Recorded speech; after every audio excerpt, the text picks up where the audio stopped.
대한민국 전역이 숨을 죽인 채 바라보던 그 순간 미스터 트롯 3 결승 무대 위에서 마침내 그의 이름이 불렸다. 진 김용빈.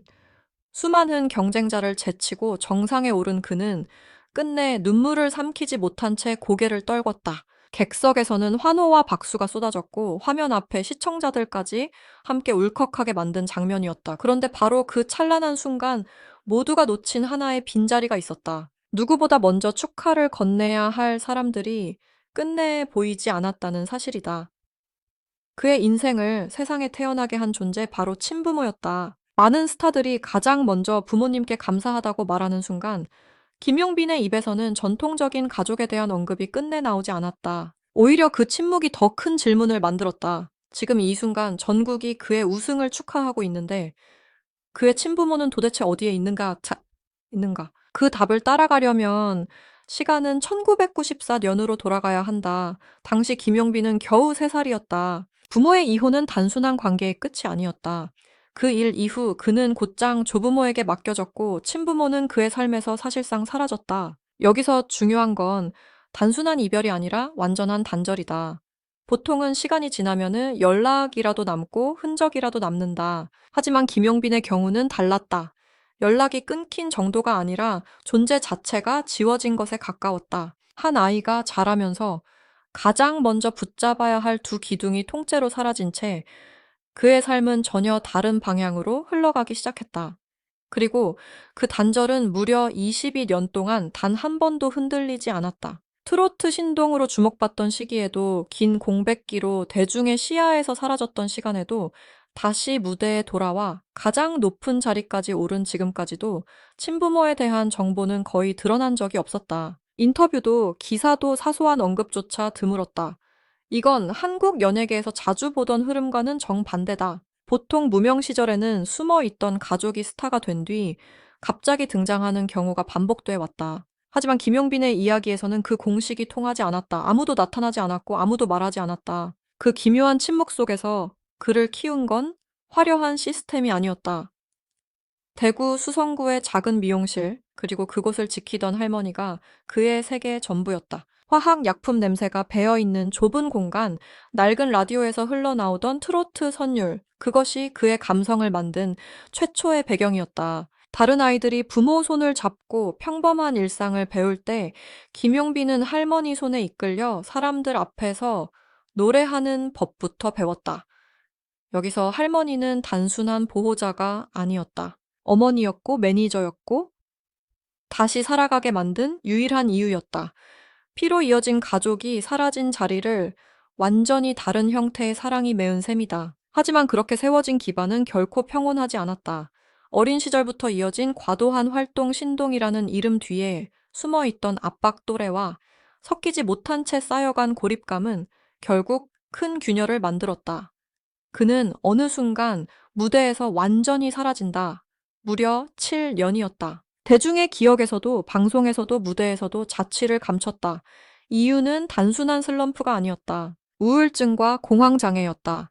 늘 노래로 감정을 풀어내던 사람이 더 이상 노래할 수 없게 된 것이다. 이 지점에서 그의 삶은 더 아프게 다가온다. 가족의 부재는 어린 시절의 결핍으로 끝나는 것이 아니었다. 사람이 가장 무너질 때 다시 일어설 기준점 자체가 사라져 있다는 뜻이기 때문이다. 대부분은 실패해도 돌아갈 곳이 있다. 하지만 김용빈에게는 그 돌아갈 곳이 없었다. 그래서 그 7년은 단순한 공백이 아니라 바닥까지 추락한 시간이었다. 그리고 모든 것이 끝났다고 느껴지던 순간 그의 인생을 다시 움직인 것은 거창한 제안도 화려한 기회도 아니었다. 너무 조용하지만 잔인할 만큼 강한 한마디였다. 2024년 그의 삶에서 유일한 가족이었던 할머니가 긴 병상 끝에 세상을 떠났다. 마지막 순간 할머니는 힘겹게 손을 붙잡고 단 하나의 소원을 남겼다. 마지막으로 네가 노래하는 모습을 보고 싶다. 그 말은 부탁이 아니라 그의 인생을 다시 무대로 밀어 올린 명령과도 같았다. 이미 공황장애와 긴 공백을 겪은 그에게 다시 경쟁의 중심으로 들어간다는 것은 스스로 가장 두려운 장소로 걸어 들어가는 선택이었다. 그럼에도 그는 결국 결심했다. 미스터 트롯 3에 참가하기로. 그 선택은 명예를 위한 계산도 잃어버린 성공을 되찾기 위한 욕심도 아니었다. 세상을 떠난 할머니와의 약속을 지키기 위한 단 하나의 선택이었다. 그리고 그 약속이 만들어낸 결말은 누구도 쉽게 예상하지 못했다. 결승 무대 마지막 순간 그의 이름이 호명되자 모든 감정이 한꺼번에 무너져 내렸다. 수많은 조명과 카메라가 집중된 자리에서 그는 분명 우승자였지만 그 얼굴에는 기쁨만이 아니라 더 짙은 감정이 번져 있었다.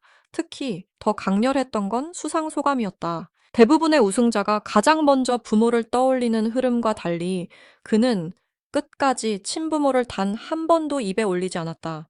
대신 이미 세상을 떠난 할머니를 향한 그리움과 감사만을 말했다. 그 순간 시청자들이 받은 충격은 컸다. 너무 분명했기 때문이다.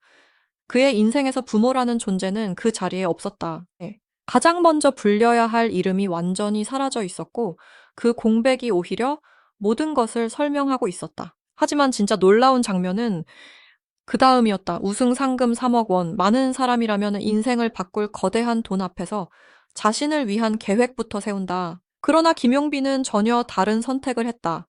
그 돈을 단 한 푼도 자신을 위해 쓰지 않겠다고 밝힌 것이다. 그리고 자신을 키워준 고모에게 전액을 전하겠다고 말했다.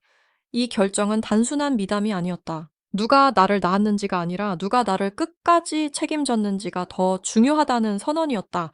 그 순간 가족이라는 단어의 의미가 완전히 뒤집혔다. 혈연이 아니라 함께 버텨낸 시간이 가족이라는 사실을 그는 말보다 더 강하게 증명해냈다. 그의 어린 시절을 떠올리면은 더 선명해지는 장면이 있다.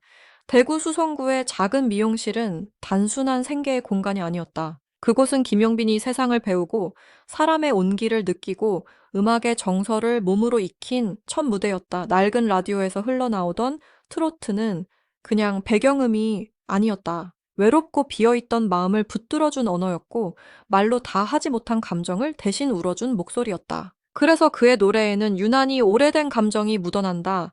기술보다 먼저 상처가 들어있고 화려함보다 먼저 그리움이 스며 있다. 어린 나이에 신동으로 불릴 만큼 주목받았지만 그 빛나는 수식어가 그의 삶을 지켜준 것은 아니었다.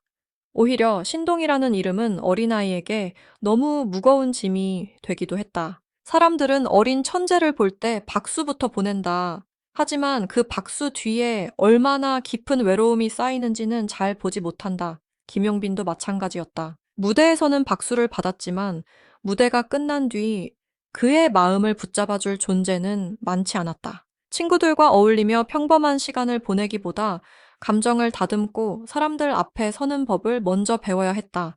그렇게 쌓인 피로와 결핍은 시간이 갈수록 더 깊어졌고 결국 마음은 버티지 못했다. 우울증과 공황장애는 단순히 힘든 시기를 뜻하는 단어가 아니다. 숨 쉬는 것조차 버거워지고 세상 앞에 다시 서는 일이 공포가 되는 상태다. 그런 시간을 7년이나 견뎌냈다는 사실만으로도 이미 그는 한 번 무너졌다가 다시 살아남은 사람이라고 할 수 있다. 그렇기에 미스터 트롯 3 출전은 평범한 재도전으로 볼 수 없다.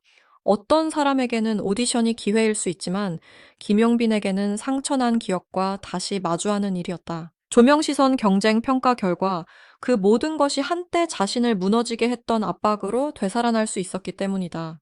그런데도 그는 피하지 않았다. 이유는 오직 하나였다. 할머니와의 약속이었다. 이 지점이 김용빈 이야기를 더 강하게 만든다. 그는 성공하고 싶어서 돌아온 것이 아니라 마지막으로 자신을 믿어준 사람의 바람을 지키기 위해 돌아왔다. 그래서 그의 무대는 단순한 실력 경쟁이 아니라 한 사람의 삶 전체가 다시 숨을 쉬기 시작한 장면처럼 보였다. 결승전에서 그의 이름이 불렸을 때 시청자들이 크게 흔들린 이유도 여기에 있다. 그것은 그냥 우승자의 탄생이 아니었다. 3살의 부모의 이혼을 겪고 22년 동안 친부모의 빈자리를 견디고 7년의 공백과 정신적 고통을 통과하고 2024년 할머니와의 마지막 이별까지 지나온 한 사람이 마침내 가장 높은 곳에 닿는 순간이었다. 그래서 그의 눈물은 단순한 감격이 아니었다. 너무 오래 참아 온 시간의 무게가 한꺼번에 무너져 내린 눈물에 가까웠다. 그리고 그 무게를 알기에 사람들은 그의 침묵까지도 읽어냈다. 왜 부모를 말하지 않았는지, 왜 할머니만 불렀는지, 왜 그 빈자리가 그토록 크게 느껴졌는지 설명하지 않아도 모두 알 수 있었던 것이다. 무엇보다 그의 선택은 마지막까지 흔들리지 않았다. 보통 이런 서사에서는 과거의 상처를 드러내며 분노를 토해내거나 사라진 사람들을 향해 책임을 묻는 장면이 따라오기 마련이다. 하지만 김용빈은 그 길을 택하지 않았다. 그는 더 이상 자신을 버린 사람들에게 시선을 주지 않았다. 대신 자신을 지켜준 사람들에게 전부를 돌렸다. 우승 상금 3억 원을 고모에게 전하겠다는 결정은 그래서 더 묵직하다. 말로만 감사한 것이 아니라 자신의 가장 큰 결과를 실제로 돌려주겠다고 선언한 것이기 때문이다. 이 한 장면만으로도 그의 가치관이 선명하게 드러난다. 피가 아니라 헌신 출생이 아니라 책임 이름이 아니라 시간. 김용빈은 자신의 선택으로 가족의 의미를 새로 썼다.